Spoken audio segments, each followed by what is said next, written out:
During Queen Victoria's reign, the Army Ordnance Corps created the finest maps of Great Britain that had ever existed. And because it was the Army Ordnance Corps, it is now called Ordnance Survey. That part is true.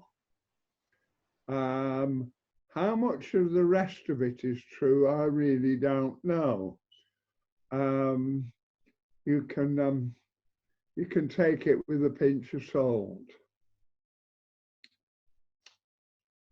I'm ringing up me curtain upon an ancient scene when redcoats came to Burton to measure land for Queen. They turned up in fine weather one summer out at Blue, a score altogether with one in charge at crew.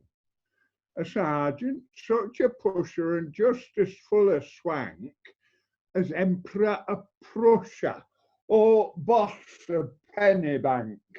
And every meeting local, that sergeant could be seen impressing many a yokel with paper from the Queen.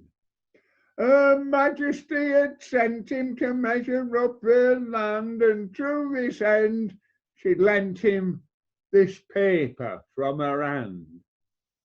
Victoria's bit of vellum, a big red seal it bore, and each nice tellum a tall and neat afore, but at a palace pageant, Victoria had said, "Stand forth that splendid sergeant," and forward he was led. Her Majesty confided our maps must all be true, and so I have decided to give the job to you. Thou shalt have right of entry to any man's estate, the yeomanry, the gentry, the humble and the great.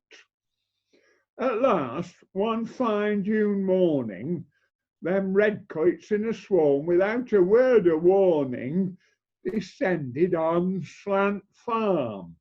And Tenant Billy Pogson, he waves a warning stick. "Clear off, or I'll set dogs on," he ordered double quick. But Sergeant showed his permit and said, "We're here to stay. This document, old hermit, gives us the right of way."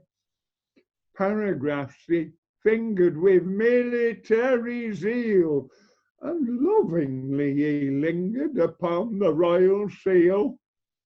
"All right," said Billy, humbled by what had been revealed, "but just take care," he grumbled, "stay out of Autumn Field."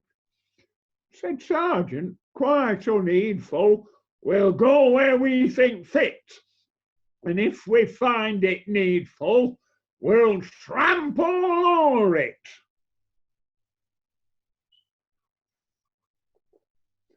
Now, 20 minutes later, that Sergeant Cock-a-Hoop observed the one spectator led in his loyal troop. They marched in fine and steady, so splendid to be seen, with chain and tackle ready to measure land for Queen. And Farmer Ponson viewing from t'other side up wall, so there'll be trouble brewing when Brutus sees them all. Bad-tempered Brutus lay there, a-dozing in long grass beneath old elm tree shade there, till he heard them redcoats pass. It made his own a shiver. At first, tremendous roar, for surely no bull ever saw so much red afore. He got up on his forelegs and gave a second cry, at which a couple of score legs across yon field did fly. Now, by my simple schooling, beyond a shade of doubt, there's no gainsaying ruling. First in is last and out. When forth their troop had started, Our sergeant stood at head, but when they all departed, he stood at back instead. All buckled up and buff and buttoned, he puffed away at rear, while Farmer Pogson chuckled and gave a hearty cheer. He watched that sergeant caper and like a rabbit run and yelled to him, "The paper! Show him the paper, man!"